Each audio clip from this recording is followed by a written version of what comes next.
நேற்றைய தினம் கரூரில் மாண்புமிகு நம்ம முதல்வர் விஜய் அவர்கள் நடத்திய மக்கள் சந்திப்பு நிகழ்ச்சியை பேசிய பேச்சு ஆணவத்தின் உச்சமாகத்தான் இருக்கிறது.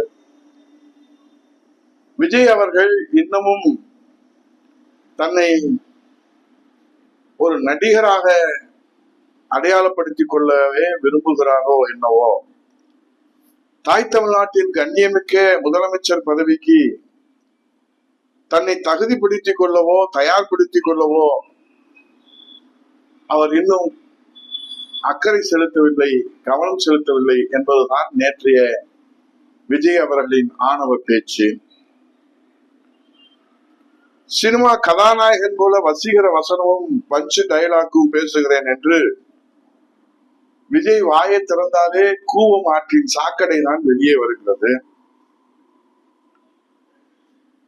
இன்றைக்கு பேரறிஞர் பெருந்தகை அண்ணா அவர்கள் கொட்டுகிற மலையிலே ராபின்சன் பூங்காவிலே தொடங்கிய 75 ஆண்டு கால பவல் விழா காண்கின்ற திராவிட முன்னேற்ற கழகத்தையும், உலகத்திலே ஏழை எளிய சாமானிய மக்களுக்காக மன்னாதி மன்னன் மக்கள் திலகம் பொன்மன தலைவன் புரட்சி தலைவர் எம்ஜிஆர் தொடங்கிய அனைத்து இந்திய அண்ணா திராவிட முன்னேற்ற கழகத்தையும் நாக்கூசாமல் கோடிக்கணக்கான தொண்டர்களின் மனம் புண்படுகின்ற வகையிலே அதிமுகவும் திமுகவும் கூட்டு களவாணிகள் என்று ஒரு களவாணி சொன்னால் எப்படி இந்த நாடு ஏற்றுக்கொள்ளுமா? இதை சொல்வதற்கு மாண்புமிகு முதல்வர் விஜய் அவர்களே, நீங்கள் என்ன இந்த நாட்டுக்கு தியாகம் செய்தீர்கள்? சமூக நீதிக்காக போராடினீர்களா? பெண் உரிமைக்காக தன்னுடைய இளமை பருவத்தை நீங்கள் தியாகம் செய்தீர்களா? அல்லது இந்த மக்களுடைய கல்வி உரிமைக்காக, ஜீவாதார உரிமைக்காக தன்னுடைய இளமை பருவத்தை எல்லாம் நீங்கள் தியாகம் செய்து அர்ப்பணித்து நீங்கள் இன்றைக்கு மன வலியோடு வேதனையோடு முதலமைச்சர் அடியில் அமர்ந்திருக்கிறீர்களா? முட்டாள் முதல்வரே, ஒரு இயக்கத்தை நீங்கள் எப்படி கொச்சைப்படுத்தலாம், கேவலப்படுத்தலாம்? பவள விழா காண்கின்ற பேரறிஞர் அண்ணா துவங்கிய இயக்கம், மன்னாதி மன்னன் புரட்சி தலைவர் எம்ஜிஆர் துவங்கி 50 ஆண்டு காலம் சமூக நீதிக்காகவும் பெண்கள் உரிமைக்காகவும் கல்விக்காகவும் இட ஒதுக்கீடுக்காகவும் 69% இட ஒதுக்கீடு புரட்சி தலைவர் இதய அம்மா அவர்களுக்கு முன்பாக சத்துணவு திட்டம் இந்த சரித்திர நாயகராக இன்றைக்கும் ஐக்கிய நாட்டு சபையிலே பேசுகிறார்கள். முட்டாள் முதல்வர் விஜய் அவர்களே, இது போன்று பேசுவதற்கு உங்களுக்கு ஒரு நிமிடம் யோசிக்க வேண்டாமா? நாம் எவ்வளவு கண்ணியமிக்க முதலமைச்சர் அணியில் அமர்ந்திருக்கிறோம். 8 கோடி தமிழர்களுக்கு வழிகாட்ட வேண்டிய தாய் தமிழ்நாட்டின் முதலமைச்சர் அரியணை அந்த அரியாசனம். அந்த அரியாசனத்தை அதிர்ஷ்டத்தால் உங்களுக்கு கைவசம் வந்துவிட்டதனாலே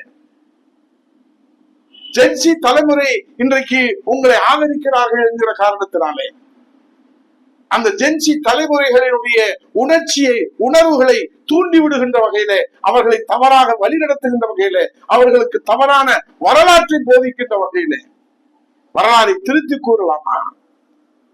என்னத்தை நீங்கள் கண்டீர்கள் முதல்வர் விஜய் அவர்களை? பேரறிஞர் அண்ணா துவங்கிய கட்சியும் புரட்சி தலைவர் எம்ஜிஆர் கண்ட கட்சியும் நீங்கள் கூட்டு களவாணி என்று சொல்லுகிற யோக்கியதை உனக்கு என்ன இருக்கிறது? சினிமாவிலே நடித்து வருமான வரி செலுத்தாத களவாணி இந்த விஜய் என்பதை இந்த நாட்டு மக்களுக்கு தெரியும். 41 பேர் இறந்த போது அத்தனை பேர்களையும் அந்த சமக்காட்டிலே விட்டுவிட்டு, கரூரை சுடுகாடாக விட்டுவிட்டு ஓடி ஒளித்தவன் இந்த விஜய் என்பதை சொல்வதற்கு இந்த தாய் தமிழகத்திற்கு இன்றைக்கு வேண்டுமானால் தைரியம் இல்லாமல் இருக்கலாம்.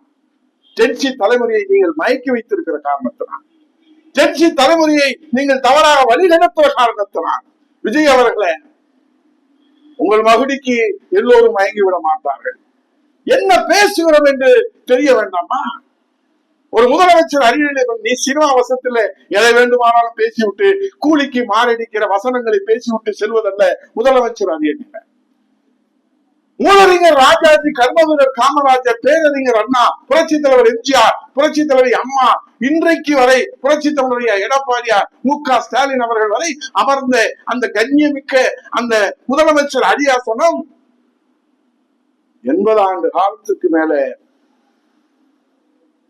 ஜனநாயகத்தை காப்பாற்றிய காரணத்தினால்தான், மக்களிடத்திலே அமைதியும் வளத்தையும் வளர்ச்சியும் உருவாக்கி காட்டியதுனாலதான் சினிமாவிலிருந்து நேரடியாக வந்து பஞ்சு டயலாக் பேசி வசீகர வசனத்தை பேசி நீங்கள் இன்றைக்கு முதலமைச்சர் அணியில் அமர்ந்திருக்க முடிகிறது.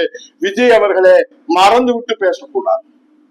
நீங்கள் எல்லாம் முதலமைச்சர் அணியிலே அமர்வதற்கு ஒரு தகுதியும் ஒரு தராதரத்தையும் இந்த தாய் தமிழ்நாடு தந்திருக்கிறது என்று சொன்னால் 80 ஆண்டு காலத்துக்கு மேலே இந்த தலைவர்கள் சிந்திய வேர்வை, அர்ப்பணிப்பு, உழைப்பு, தியாகம் என்பதை மறந்துவிட்டு களவாணி என்று ஒரு களவாணி சொன்னால் அது இந்த நாடு ஏற்றுக்கொள்ளலாம். கடுமையாக வேதனையோடு பேசுகிறார். இதயம் சுக்குநூறாக உடைக்கிறது. எங்கள் வாழ்வை அர்ப்பணித்து இந்த இயக்கத்திற்காக இந்த நாட்டு மக்களுக்காக சேவை செய்தவர்களை கொச்சைப்படுத்துகிற, அவமானப்படுத்துகிற ஆணவத்தின் உச்சத்தில விஜய் அவர்கள் இனியும் பேசுவார்களானா பொறுத்து கொண்டுதான் போக வேண்டுமா? இந்த காட்டுக்கூச்சலை இறக்கு. கரூரிலே சென்று அந்த மக்களை காப்பாற்றாமல் நடு ரோட்டிலே சுடுகாட்டிலே அவர்களை அனுப்பிவிட்டு ஓடி ஒளிந்த இந்த விஜய் மன வலியோடு வந்து பேசுகிறாரா? உங்களுக்கு என்ன மனவெளி என்று விலைக்கு சொல்லலாம்னா நாங்களும் தெரிந்து கொள்கிறோம், அறிந்து கொள்கிறோம். ஆகவே இது போன்ற காட்டுக்கூச்சல் போட்டால் என்ன நடக்கும் என்பது எங்களுக்கு தெரியாது. ஆனால் இந்த தாய் தமிழ்நாட்டு மக்களுக்கு தெரியும்.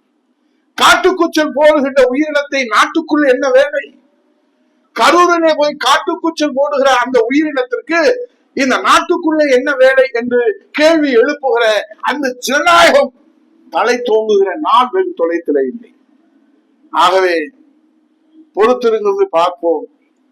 இந்த ஆணவ போக்கு தொடருமானால் ஆடி காத்திலே அம்மியும் பறப்பதை போல உங்கள் அரியணைக்கு என்ன உத்தரவாதம்? ஆடி காத்து வரும். அப்போது உங்கள் ஆட்டம், உங்கள் பாட்டம் எல்லாம் அடியோடு அடக்கப்படும். ஆடி காத்து வருவதற்காக தவத்தை இங்கிலிருந்து தொடங்கி இருக்கிறது இந்த தாய் தமிழ்நாடு எங்களோடு சேர்த்து. ஆகவே ஆடி காத்திலே அம்மியை அடித்து செல்லுகிற போது இந்த முதலமைச்சர் அரியணை உங்களுக்கு நிரந்தரம் இல்லை விஜய் அவர்களே என்பதை எடுத்து சொல்லி, பேரிடர் காலங்களிலே உங்களை காணவில்லை, கொரோனா காலங்களிலே உங்களை காணவில்லை, மொழி காப்பதற்கு, இனம் காப்பதற்கு, ஜீவாதார உரிமை காப்பதற்கு உங்களை களத்திலே காணவில்லை.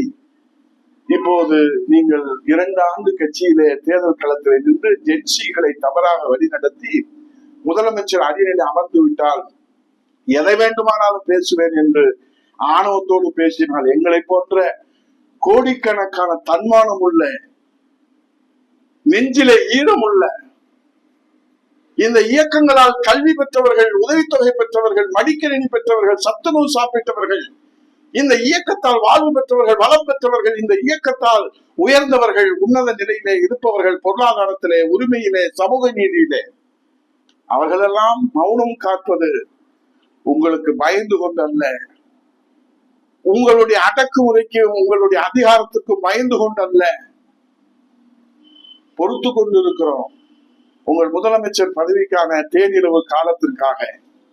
இனியும் நீங்கள் காட்டுக்கூச்சல் போட்டால் அந்த உயிரினத்தை காட்டுக்குள்ளே அனுப்புவதற்கும் இந்த தமிழ்நாட்டு மக்களுக்கு தெரியும். நாட்டிலே இருக்க வேண்டியவர்கள் யார், காட்டுக்குள்ளே இருக்க வேண்டிய உயிரினம் எது என்பதை உங்கள் காட்டுக்கூச்சல் தொடருமானால் தீர்வு எழுதுகிற நாள் தொலைவில் இல்லை. நன்றி, வணக்கம்.